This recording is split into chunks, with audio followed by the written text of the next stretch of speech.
আমরা বাগানে যখন নতুন চারা বসাই, আমরা অনেকেই কিন্তু জানি না যে গাছে কখন কীটনাশক এবং ফাঙ্গিসাইড ব্যবহার করা উচিত। চারা বসানোর পর আমরা অপেক্ষা করতে থাকি গাছগুলো বড় হওয়ার, এবং এর মধ্যেই কিন্তু গাছগুলোতে দেখবেন অনেক রকম পোকামাকড়ের আক্রমণ শুরু হয়ে যায়। যতক্ষণ পর্যন্ত গাছগুলোতে পোকামাকড়ের আক্রমণ বা অন্য কোনো রোগের আক্রমণ না হয়, আমরা কিন্তু ততক্ষণ পর্যন্ত গাছগুলোতে কোনো রকম ফাঙ্গিসাইড বা কীটনাশক ব্যবহার করি না। আর এর মধ্যেই কিন্তু দেখা যায় যে গাছগুলোতে অনেক রকমের পোকামাকড় এবং অনেক ধরনের ফাঙ্গাসের অ্যাটাক হয়ে যায়। অনেক সময় এরপর কীটনাশক ব্যবহার করেও গাছগুলোকে বাঁচানো কিন্তু খুব মুশকিল হয়ে যায়। আমরা অনেকেই গাছ বসাই, আর গাছ বসানোর পর কিন্তু অনেকেই এই জিনিসটা নিয়ে বুঝতেই পারি না যে গাছে সঠিক কোন সময়ে কীটনাশক এবং ফাঙ্গিসাইড ব্যবহার করা উচিত। গাছে কি পোকা লাগার পর ফাঙ্গিসাইড বা কীটনাশক ব্যবহার করা উচিত, কোনো রোগ ব্যাধি লাগার পর কি ব্যবহার করা উচিত, নাকি গাছগুলো সুস্থ থাকতেই কীটনাশক এবং ফাঙ্গিসাইড ব্যবহার করা উচিত?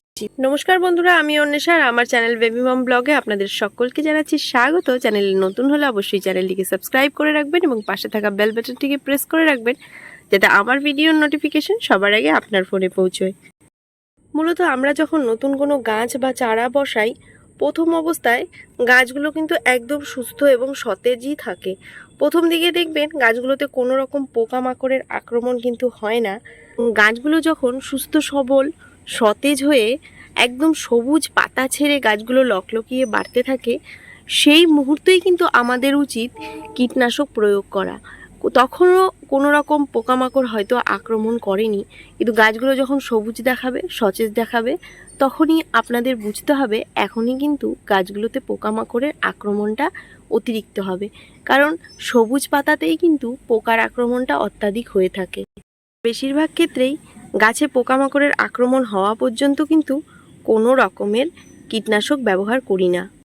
আপনাদের বাগানে বসানো চারাগুলো যখন মূলত 1 থেকে 1.5 হাত পর্যন্ত লম্বা হবে, দেখা যাবে লতানো গাছ হলে এই ধরনের যখনই বাড়া শুরু হবে, এই ধরনের পাতা যখন নতুন ছাড়া শুরু হবে, ডগাগুলো যখন এমন দেখা যাবে, সেই মুহূর্তেই কিন্তু আপনাদের সপ্তাহে একবার করে কীটনাশক ব্যবহার করা উচিত।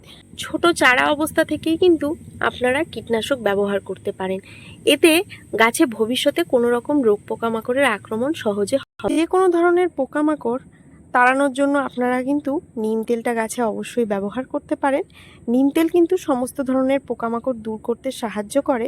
এছাড়া আপনারা চাইলে রাসায়নিকভাবে অন্যান্য কীটনাশকও ব্যবহার করতে পারেন। রাসায়নিক কোনো কীটনাশকের নাম আমি নিচ্ছি না।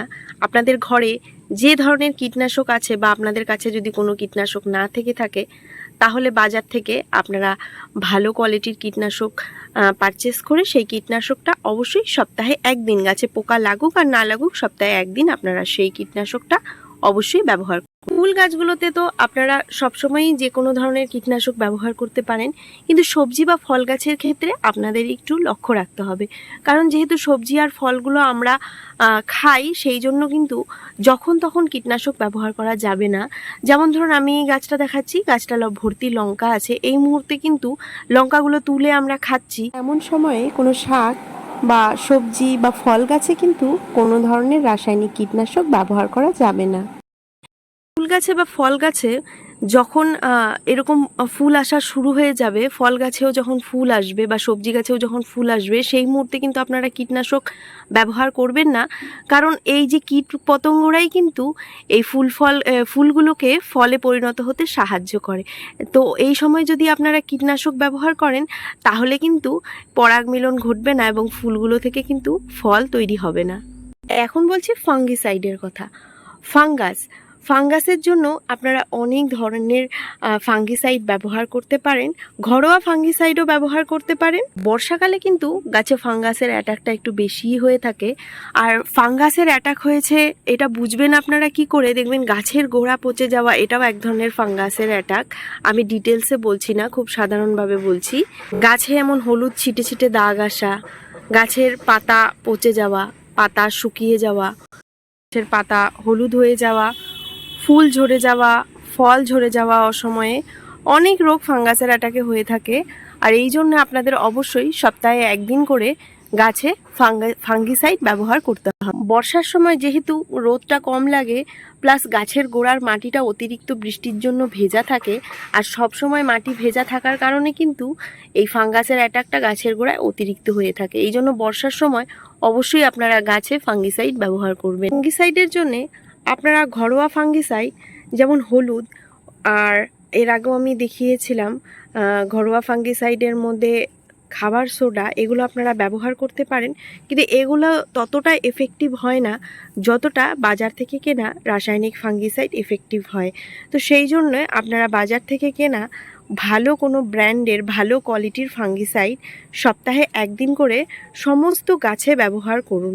যে গাছে কোনো রোগ এসেছে বা যে গাছগুলো একদম সতেজ আছে, এখনও কোনো রোগ আসেনি, সেই সমস্ত গাছেও সপ্তাহে একদিন কীটনাশক এবং সপ্তাহে একদিন ফাঙ্গিসাইড, প্রতি সপ্তাহে এমন করে মাসে দুদিন হচ্ছে, দুদিন করে অবশ্যই আপনারা কীটনাশক এবং ফাঙ্গিসাইডটা কন্টিনিউ ব্যবহার করে যান। দেখবেন গাছের চেহারা এবং গাছে ফুল ফলের আকৃতি সব কিছুই কিন্তু পরিবর্তন হয়ে যাবে। মনে রাখবেন, গাছে যখনই যে কোনো ধরনের কীটনাশক বা ফাঙ্গিসাইড ব্যবহার করবেন, অবশ্যই তা সন্ধ্যার দিকে ব্যবহার করবেন।